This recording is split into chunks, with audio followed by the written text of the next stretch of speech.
Yeah, my name is Marko Lehti.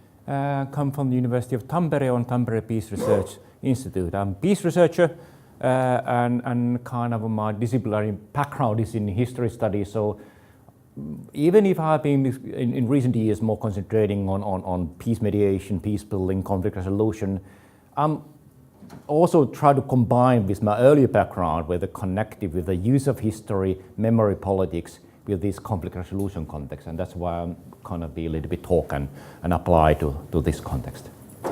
So we start with your talk on the topic struggle over history, resilience as a tolerance towards one's own past. Okay. Yeah, thank you. Yeah, I'll treat the theoretical part, but I try to have some kind of a practical or more concrete examples also in the beginning that it not be only theoretical.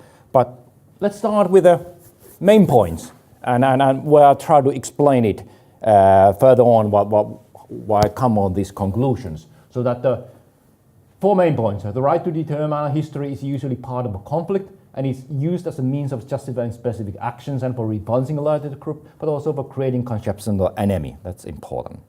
Removing or at least containing antagonistic relationship that is uncaught in historical narratives and myth is a basic precondition for durable peace and for resilient society in general. Third, this would require change how past is remembered and narrated, as well as how the past is present in the practices of today, but it doesn't require uniformity of interpretations. And the fourth, the acknowledgement and acceptance of diversity of interpretation of the past are core building blocks of a resilient society.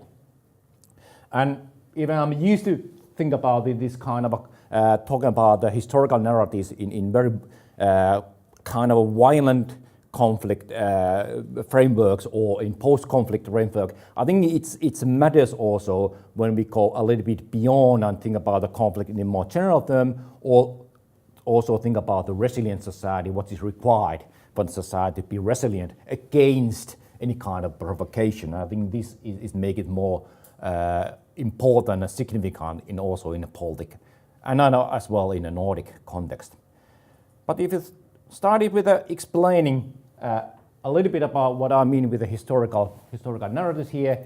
So the first is a kind of simple thing. History as a site of struggle. We're seeing in every possible conflict nowadays that the history is not something left kind of behind. It's really core part of the whole struggle. It depending what really happens, struggle over interpretation. It's a kind of trying to delete, kind of unifying the other parts, kind of narrations and concrete sites, and also kind of disturbing kind of a misinformation, fake narratives, kind of trying to kind of change, provocate, and create a kind of and I think go straight on examples before I go back on these slides to make the kind of concrete examples how the history has been present in several part of the kind of European conflicts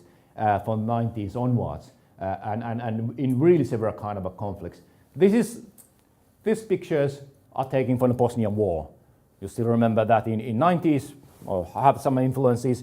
There's a concrete example there in where you see the bridge of Mostar, that there in that war, they was trying to kind of really, in physical way, kind of destroy the sites of a memory of other kind of conflict parties, also destroy them in a more concrete way. This have become a part of many conflicts.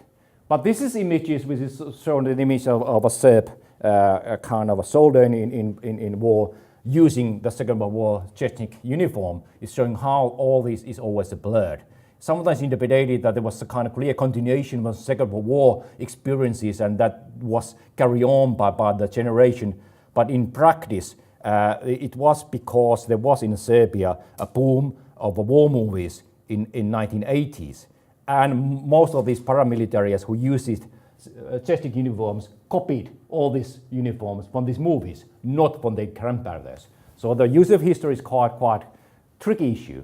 This is kind of couple images for the Ukrainian war. You see, this is interesting how quickly you can change the kind of a narratives and how easily you jump some kind of a integrating a narrative between what is Ukrainian and Russian into very antagonistic situation, and how you can create this kind of a new images and narratives like a Novorussia, which is now already disappeared, but still it's become alive, and how you can use it. This is a Louvre National Theatre, which use it in Eastern Ukraine propaganda, show that there's Nazis in Ukraine. Even it takes from a movie directed in film, so that's not the real situation. But you can this kind of all misinformation has become part of how you interpret it.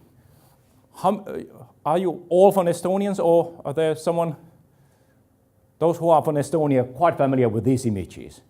And I'm used to kind of study on this Estonian kind of a national, different kind of a memorial sites and their meanings. But this the upper one is a kind of image of the from occupation museums, and I think it's a quite strong story about when you come in, you have the only doors of a prisons to showing. This is very kind of a strong narrative to showing up.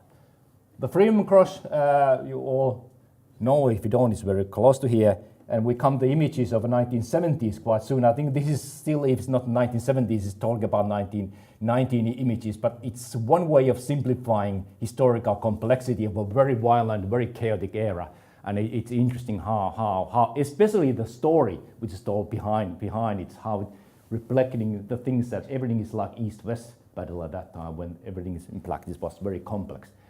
But more in interesting way how the histories become part of this different kind of public expressions and performances, and it's a Bronze Sword case, and we have of course the 10th anniversary of the Bronze Sword incident. No one noticed that in Estonia. I didn't follow that, but or celebrate it or anything that. But it's interesting kind of incidents which happened 10 years ago about this Second World War memorial, and how it's kind of a replacement or decided by official generated a kind of a riots in Tallinn.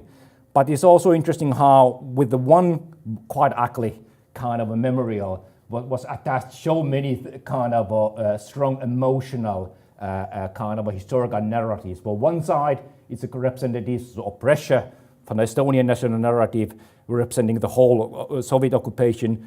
From Russian official side, of course, it's connected with a large kind of grand story of a Great Patriotic War, which is the main kind of grounding blocks of the current identity. And for the local, perhaps the Russian minority, it was at the moment strong elements also counter-narrative of the Estonian main nationalizing story. So it's a little bit beyond the official Russian ones. But how all these clashes and became this kind of a one-night struggle in that. And here in the end, the picture which I like more is Christina Norman's installation of a golden Bronze Sword, which he created, called After War. She brought an artist, explain it, his kind of artist exploration, that it was a participatory experiment and an intervention through which I am trying to create a possibility to make a tolerant approaches to history between official history writings, but not choosing an historical truth from either of confrontational memory collectives. And I think that is what I'm trying to do, explain in more theoretical terms, to explain how it can be approached. So if you go back on this and then they go first, so we can look about this kind of a practical performances and actions of a kind of how history is a kind of a side of a struggle. But then beyond that, it's interesting how the history is still created, history narratives, as a kind of a meta-narrative to give the significance and build up antagonistic relationship between the parties, and how they build up this kind of give roles to be victim and perpetrator, and create a big divides between the groups, and that is a core issue. how to go over on this kind of things. And this is say on a theoretical point of view, it's easy always to write history a new way because history is so complex. You can find always a new kind of perspectives. And always you look at the history from a current perspective. So when you call 10 years future, we see the history a new way. But when we are in this kind of situation, we have a very kind of a strong historical narratives, kind of a building up antagonism, given roles that we are the victims of a history. Those who are the bad ones, the guilty ones. These kind of stories are very resistant for the change, and that's I'm looking at how we can find out on this situation within next 10-15 minutes. Yeah, I think I can manage. So this is been what I've been thinking about quite long in recent years. How you go over on this kind of antagonist situation, which is very much a kind of anchored on historical narratives. How you can open up that and go further on. And I'm quite a lot of starting to define the whole conflict as a kind of a antagonist situation between antagonist identities. And there it is a kind of a question of historical enmity, hatred, insecurity, and they all are kind of entangled with this kind of past narratives and create this kind of existential fear of a group survival. Is something kind of the other side is threatening our whole existence. This is very important in post-conflict situation, but we will not stop there. This is people usually don't kind of solve them. They remain in mind of people. Look at the Bosnia. They still believe on the other side of the enemy. They have not been solved on this. But this role of a victim perpetrator is much more broader. I think this is seen also in Estonian history writing when they talk about what happened in the Second World War. Who were the victims and who were the perpetrators? It's quite easy to kind of everyone who knows Estonian classical kind of national history writing can kind of these. But how can transform all this antagonism? And there I'm understanding thing about what actually we can do. If you look about be interesting about the French philosopher Chantal Mouffe, and in practice she take a couple words back. We cannot go over antagonism. It's quite natural for people to hate each other, so to be so that's this. We cannot escape that. Antagonism cannot be solved, but antagonism we can transform the antagonism to agonism. So we can do something about it. We cannot make them that kind. Those we are seeing as enemies. We start to love them or seeing them as only as a friend immediately, on overnight. But we can aim to change what we see the enemy to be destroyed to adversaries. We don't need to like them, but we don't always think about they are threat for us. We have to destroy them, otherwise we are kind of destroyed. And that requires some kind of aspect of respect. You don't have to accept everything what they are, but some kind of respect and a recognition of the other side. And that's meaning the agonist approach does not aim to explain a difference away, but see difference as essential for peace. So we have to cope with always with the difference. We cannot explain that away, but have to deal with it. If you look about the kind of then go back on this. Historical narratives and how they kind of preserve the antagonist relationship. There's a kind of a big challenges if you're looking about the go over on this and to find out this role, because the challenges here they are very much securitized, which I'm using the term.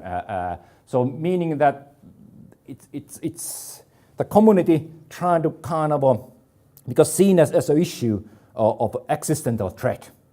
And it's not allowed to openly criticize the core issue. It's not kind of too much openly to take another narratives.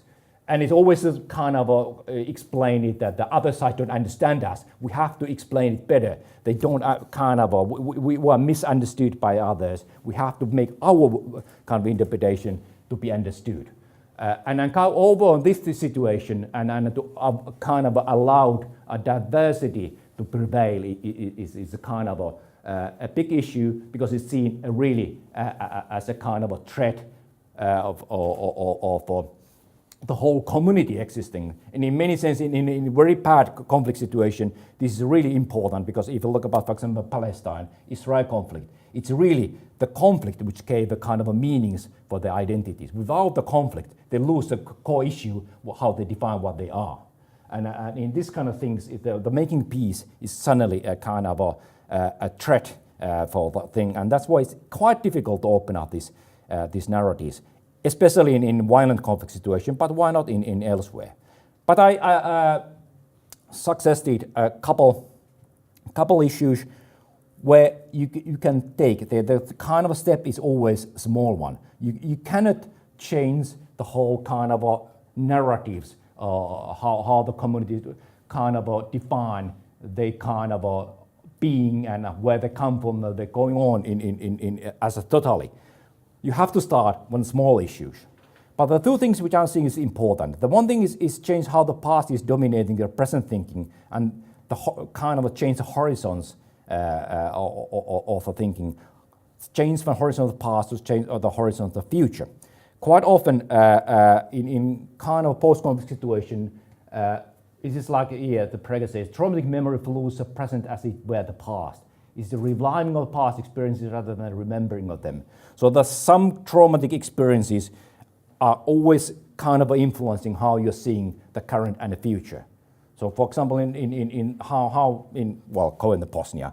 So that's still what happens in over 20 years ago is kind of is like a present. It's like the kind of and that kind of things is needed to go over. And one thing is the kind of a focusing practice on the future, because you're starting to think about the future differently, you see the past differently. Start the future is beginning is a kind of words, but I think it's a wise verse also to making the change. Not starting to change the past, starting to change the future first. Another thing which I'm saying is quite important from a practical point of view is what I'm saying is not think about only antagonist identities, not see two antagonist kind of fixed groups, but look about the identification. Look about how are these antagonist narratives of the past are constructed. Who are talking about them? Who are presenting them? And because there is never static identities. Identities are always diverse. But in antagonist situations, they are not allowed to be diverse. The kind of a certain public pressure that the presenting the groups is quite uniform, as even always they are very diverse. And not kind of a changing of this kind of looking for the identities and identity changes, when looking for the identification processes, you bring the agency back in there.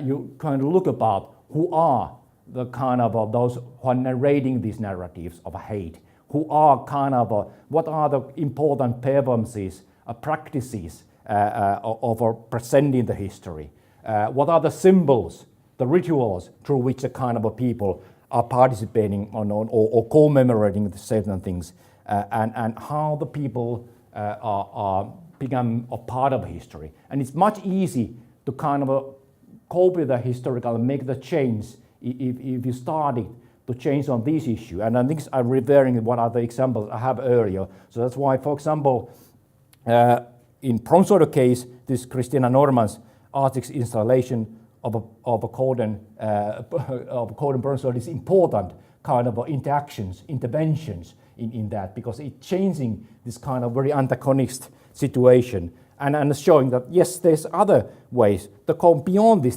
situation. And with these kind of small things, entering intervention on these kind of practices of performing history, you can probably surely make a sense, make a change. With that one last slide, I think I always make my time, is a thing that what would be the call, what we were looking at. I think when I'm kind of defining the kind of a sustainable peace or resilient society, is a possibility of narrating an alternative and even contradicting interpretation without fear of re-escalating on conflict or violence. Well, this is putting in violent conflict system, but I think it's the same thing in all society. If you don't affair that even you're challenging some major kind of a national group narratives, it's allowed, it's possible, then there's a kind of we can talk about the really existence of a resilient society. It's a resilient society kind of allows and tolerate a different kind of opinions about its own past. It's needed kind of a platforms of a dialogue. It's creating space for speaking and listening, community considered neither by victim, perpetrator. And that's important, that there have to be some places where you are not these roles to make a kind of a change. But rather those willing to be being to show them so that they're part of it. How to do it? I think we have in previous session a good examples of that. You can make this kind of, for example, popular culture, make nice kind of spaces so that you are not either or. You don't think about that. I have an example of read once about Northern Ireland conflict in 1970s, where there was strong roles of the victims of perpetrator between Catholics and Protestants. But then there were kind of a punk rock clubs where you go there and no one cares that, and that created spaces where you can be beyond that. And I think this is important. What we heard in last session about this, it breaks also historical narratives. And this is also back to the Muffair. Transform the enemy from something that wants to destroy new affairs, whose idea we combat, whose right to defend those are we do not put into question. So that we don't need to accept them. We have to just accept that the diversity, and we don't agree with everything. So that is that we don't need to fight over all what we needed. And this is the very last slide.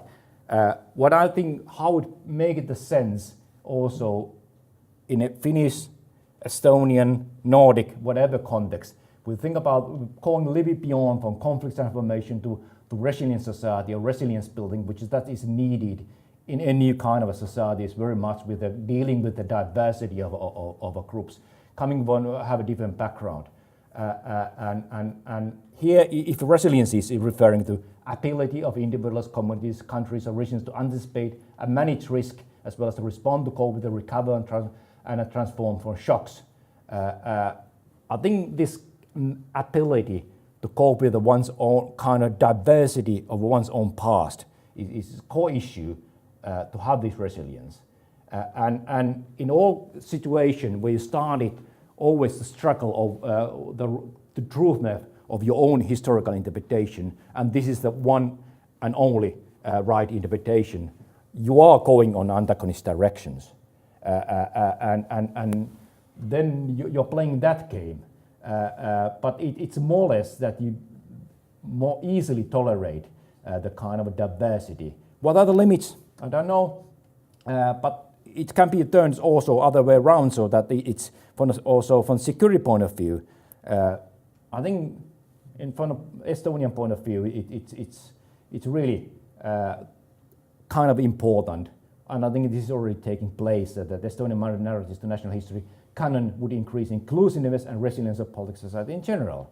And that's even if we are in a situation perhaps with Russia that it's not so easy to kind of reconcile at the moment. We have to do that. I think this is also important.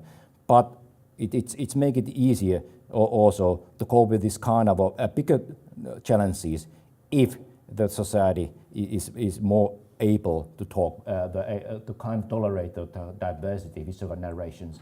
But we needed a kind of what we needed is a dialogic transformation history, and needed a platform where this kind of change is making possible. Okay, I think I'm used my time.